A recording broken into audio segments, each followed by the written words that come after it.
Глава 10. Кадрилот на морските ракови. Лажната желка длабоко воздивна и си ги покри очите со опачината од едниот крак. Ја погледна Алиса и се обиде да проговори. Но цела една минута, а можеби и повеќе, се давеше од липање. Исто како да му се заглавила коска в грло, рече Грифонот и почна да го тресе и да го удира по грб. Наскоро, лажната желка си го поврати гласот и со насолзени образи и очи продолжи да зборува. Можеби не си живеела доволно долго во морето. Не сум, рече Алиса. И можеби никогаш не си се запознала со морски рак. Алиса почна да зборува. Еднаш пробав, ама брзо се сепна и рече: не, никогаш. Па не можеш ни да си замислиш колку е прекрасен кадрилот на морските ракови. Вистина, рече Алиса. За каков танц се работи? Епа, рече Грифонот. Прво застануваш во колона по должината на морскиот брег. Во две колони, извика лажната желка. Фоките, желките, лососите и така натаму. После, откако ќе се исчисти плазежата од медузи, обично тоа трае, се смеша Грифонот, одиш 2 чекора напред. Секој со морски рак за партнер, извика Грифонот. Секако, одговори морската желка. 2 чекора напред, лице в лице со партнерот. Менуваш со морски рак и се враќаш на место, продолжи Грифонот. После, знаеш, продолжи морската желка, ги фрлаш. Раковите, извика Грифонот и скокна во воздух. Колку што можеш подалеку во морето. Пливаш по нив, вресна Грифонот. Правиш салто во морето, извика лажната желка, подскокнувајќи лево-десно. Пак се менуваш со морски рак, викна Грифонот. И пак се враќаш на копното.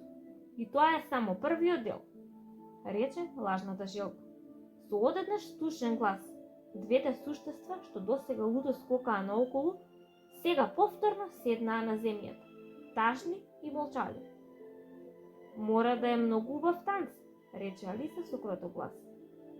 Сакаш малку да видиш како изгледа?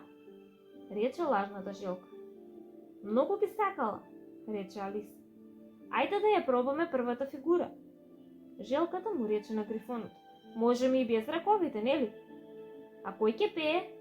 Уф, ајде ти пеј, рече Грифонот. Сум го заборавил текстот. И така почнаа свечено да се вртат околу Алиса. Повремено, нагазувајќи им ги прстите кога ќе коминеа преку неа.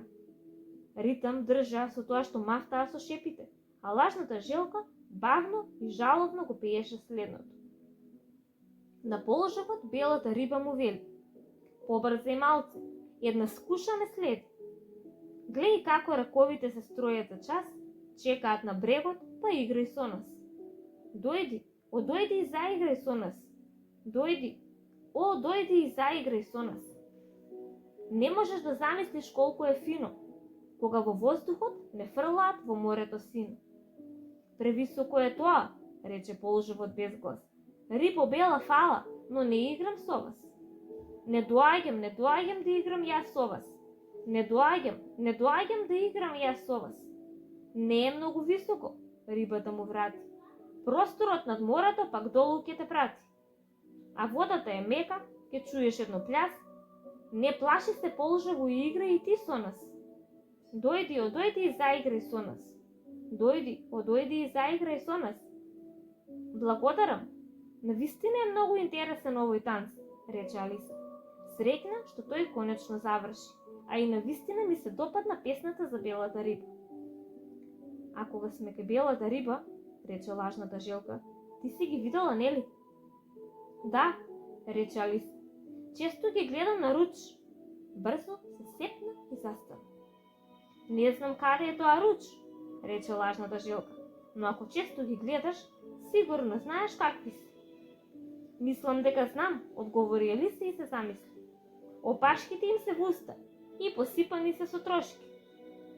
Немаш право за трошките, рече лажната желка. Трошките би се стопиле во морето, ама да, опашките им се навистина в уста. А тоа е поради... Тука лажната желка се прозевна и ги затвори очите. Кажи зошто и така натаму, му рече Грифонот. Така е затоа што, рече Грифонот, тие исто го играле танцот во морските ракови, па се фрлале таму далеку во морето, па морале долго да паѓаат, па опашките им се заглавиле во уста, па не можеле да ги извадат, затоа. Благодарам, рече Алиса, мощно и интересно. Прв пат слушам толку многу за белите риби. Можам да ти раскажам и уште нешто ако сакаш, рече Грифонот. Знаеш ли зошто се вика бела риба? Никогаш не сум помислила на тоа, рече Алиса. Зошто?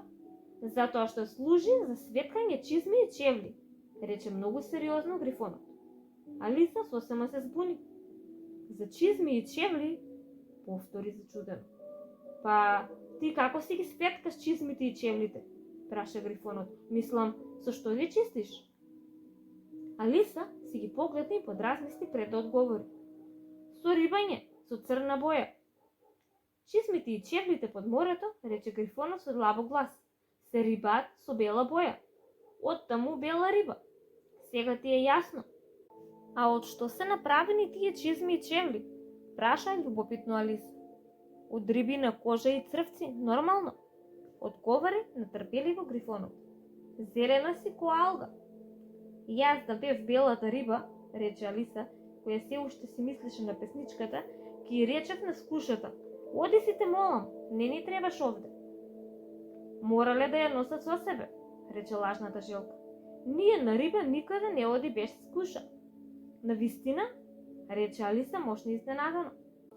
Секако, одговори лажната желка.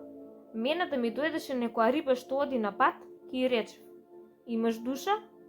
Мислиш, скуша? Праша Алиса. Го мислам тоа што го зборувам. Навредено одговори лажната желка. А Грифонот додаде. Ајде сега ти, раскажи ни некое твое доживување. Би можело да ви раскажам некое доживување, почнувајќи од утринава, рече Алиса малку повлечено. Но нема смисла да се навраќам на вчера, од и тогаш бев друга личност. Објасни, рече лажната желка. Немој, прво раскажи ни ги доживувањата, рече нетрпеливо Грифонот. Објаснувањата траат со векови. И така, Алиса почна да им раскажува од мигот кога првиот пат го здогледа белиот зајак. На почетокот и беше многу непријатно. Од и двете суштества премногу и се приближија од двете страни, ширу отворајќи ги устите и очите, но како што продолжуваше да раскажува, храброста и растеше.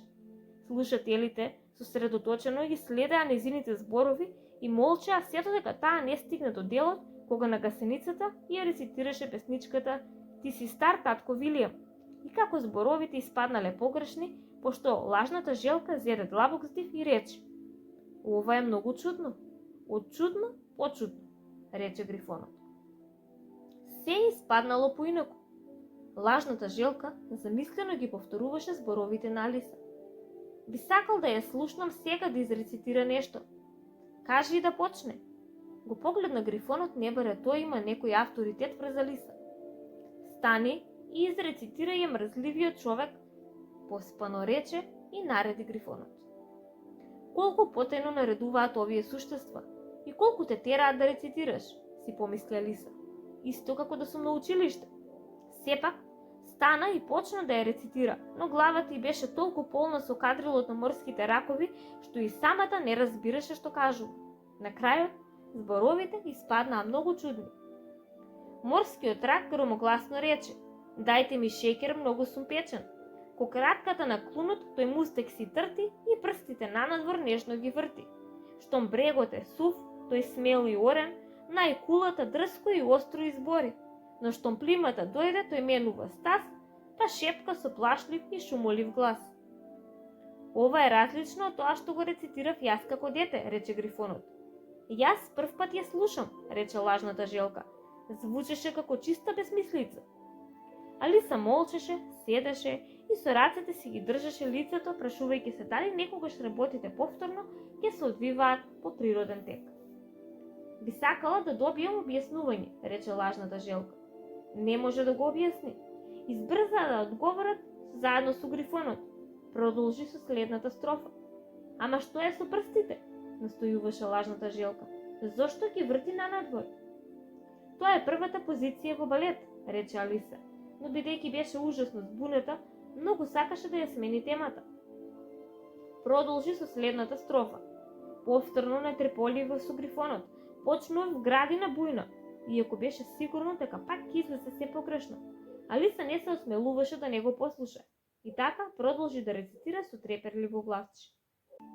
Вградина бујна со око што скита, видов кај пантер и був делот пита.